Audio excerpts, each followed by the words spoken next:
Of our guys for hanging in there. You know, we're down 6 runs going in the bottom of the third. It seemed like that they were all over our pitching. We walked a couple lead off the game, and things were going our way. They got a couple of really big hits there with 2 outs in the first to double that lead, and we line into a double play. We're trying to get back in the game. We got 2 on, 1 out. Robert hits one really hard right at the second baseman, and you know, you're kind of going, wow, this is going to be tough. Just kind of the way things are going. But we kept talking about having a big inning. We'll put together an inning. They had their 4-run first, and you know, we're going to score a run here and there, and maybe we can put together a 4-run inning. And we obviously did there, and you know, just did a good job up and down the lineup, swinging the bat. I thought the bullpen came in and gave us some help and gave us a chance to get back in it. So. Let the rain come in, and then we'll play again tomorrow. Yeah, Coach, another day, another good game for Braden Webb. Just how good is it to see him kind of just getting into a groove now, and now he can just kind of play baseball and not have to worry about anything else? Yeah, he's been swinging it good. I mean, he helped us win.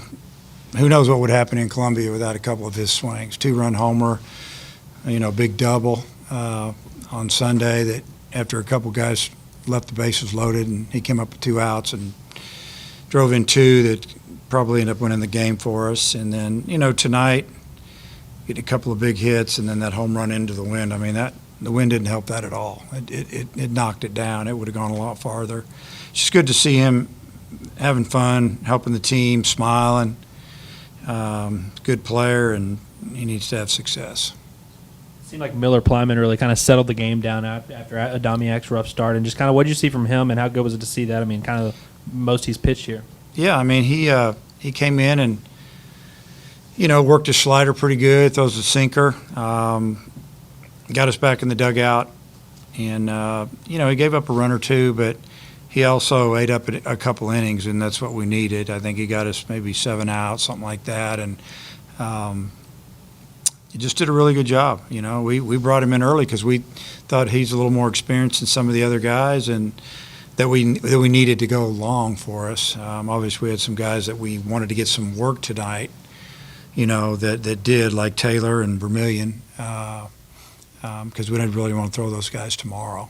And you know, tomorrow's going to be a different group of pitchers, and you know, I know at least for the Razorbacks, there's going to have to be some guys step up. I'm not sure how Coach Curry and them are going to pitch it, but well, you know, both teams are getting ready to play a big conference series.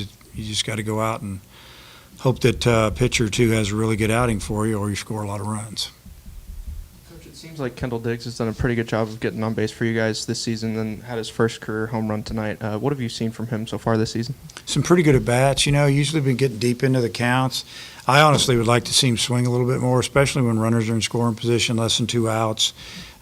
Just driving a run with a, you know, sac fly or something. I think he's getting a little too picky, but I talked to him after I think he might have struck out with some runners in scoring position. He came over, and I had a little talk with him about, you know, putting the bat on the ball, driving in the runs.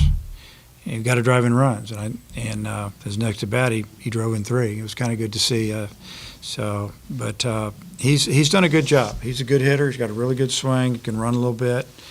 You know, I'm glad that it looked like he finally relaxed when he got that hit. I hate to keep asking about it, but is there a chance that Borfin plays tomorrow, or are you maybe holding him for the weekend? Yeah, so today was his first day he put BP on the field. He looked really good. I don't think you'll see him tomorrow. I mean, if he gets cleared, I'll play him. But he's real close. He'll be on the roster this weekend. He wasn't last weekend at Missouri. So, you know, but I'd almost like to get him some live at bats, so maybe some guys that need to throw Thursday can throw live, and at least, you know, he can get a few to get him maybe ready to help us this weekend, or, you know, be full go next week. We play on Tuesday, then we travel Wednesday, then we play Florida Thursday, Friday, Saturday. Coach Stark struck out the side tonight. I think he's up to 10 strikeouts in just over about 5 innings pitched. What do you think about where he's at right now? Yeah, it's almost like he gets off to a slow start when he gets in the game, and then he gets going. We were talking about that during the game. It's almost like we got to warm him up longer, get him sweating or get him ready to roll a little bit more. And everybody has to figure out when they come out of the pen what works for them. But, when he throws strikes, he's hard to hit. He's got a good cutter, and he threw a couple nice breaking balls. Fastball, the board's reading 91. We just looked at it. He's throwing like 94, 95. I'm going to complain about that gun again. They need to move it closer or they need to get rid of it because it's usually way off. It's frustrating. I think since SEC play has started, I don't know if I've seen Michael Turner pull a hit. What does that tell you about him at the plate? Well, it tells you that they're pitching him away, and he's good at going the other way. He does have a lot of power to the pull side as well, and if they make a mistake, when they go in, they go way in.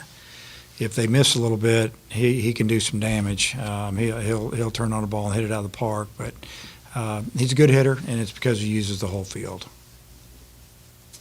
Can you talk a little bit about how the mindset changes after the opposing team gets out to such an early lead like that and how momentum kind of builds as you chip away? Yeah, I mean, the mindset has to be, first off, you got to still feel like you could win the game. And, when you're down 6 runs and the wind's blowing in from right about 30 miles an hour, it's hard to hit home runs and get back in the game. So you have to get walked. They have to make some mistakes. And you got to get some big hits, and we did all of that. The mindset was that we needed our pitchers to go out and throw up a couple of zeros for us to give us a chance to chip away and get back in the ball game. And it was huge when we punched in those 2 runs in the bottom of the third. I think both of those runs were with 2 outs.